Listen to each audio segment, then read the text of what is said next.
But we get to and from chapter 6 on, you've got the flood of Noah and all that. But chapter 5 is one of those chapters that we tend to skip over because it's a genealogy. It's of got 10 a lot people, of names, right? Just names. And we have 10 people there from Adam. It's basically the genealogy from Adam to Noah. And when we read that in the English Bible, we stumble in a sense because the names are not translated. We don't translate names. My formal name, they call me Chuck, but I'm Charles. What does Charles mean? Different people have different opinions. No one knows what that means. Well, in the Hebrew, though, you can infer the meaning of the names because of the roots. Yes. So let's just go through a few of these, okay? Adam is pretty straightforward. That's man, right? Adamah, right? Man, okay. He had a son by the name of Seth. And what does Seth imply? It's a root that implies appointed.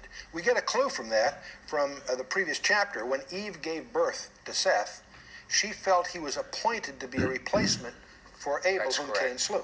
The word Seth suggests appointed.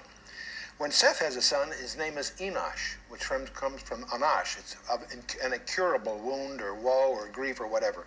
It means mortal, in effect. Enosh has a son by the name of Canaan. Some English Bibles have it misappropriated in Canaan. No, it's Kenan. In fact, Balaam does a pun on the Kenites in Numbers 24. It means sorrow. We go on. Now, those two guys probably had a belly full of these horrible names, mortal and sorrow. So when Kenan had a son, he named him Mahalalel.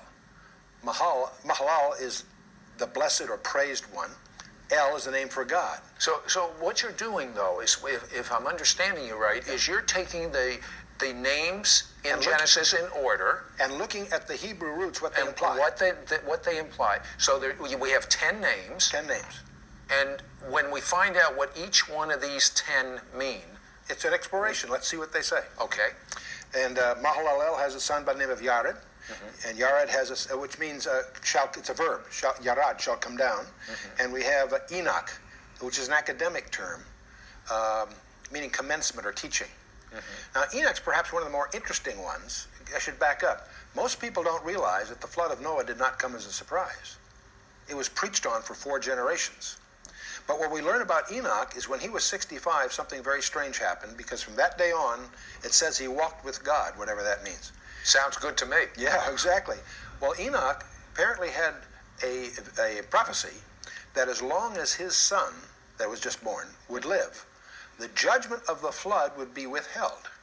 So he named him after 2 Hebrew roots, Muth, which means his death, and from a derivative of the verb shalach, which shall bring.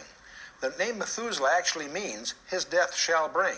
It's suggestive of that prophecy that was given when he was born. So we have a sentence now by those names. It's coming. I got a couple more, and then we'll look at it. Methuselah's son was Lamech. Now, here's a root that we use in English, lament. So, it means despairing. And Lamech has a son by the name of Noah. We've all heard of Noah, but his name comes from Noah, which means comfort. In fact, Lamech tells us that. He says he tells us why he named him Noah. He says the same shall comfort us concerning our work and toil of our hands and so forth. So now we have these names, and if we read them in English, they're meaningless to us. Adam, Seth, Enosh, and so forth. Of course. Let's read them with the English implications of the roots, as I just said. Man is appointed mortal sorrow.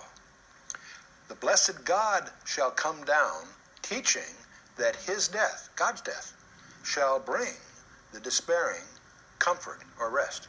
That is so good that, Chuck, I want you to say that one more time. What each of those 10 names, their actual meaning, put together, forms a sentence and says, man is appointed mortal sorrow, but the blessed God shall come down, teaching that his death shall bring the despairing comfort.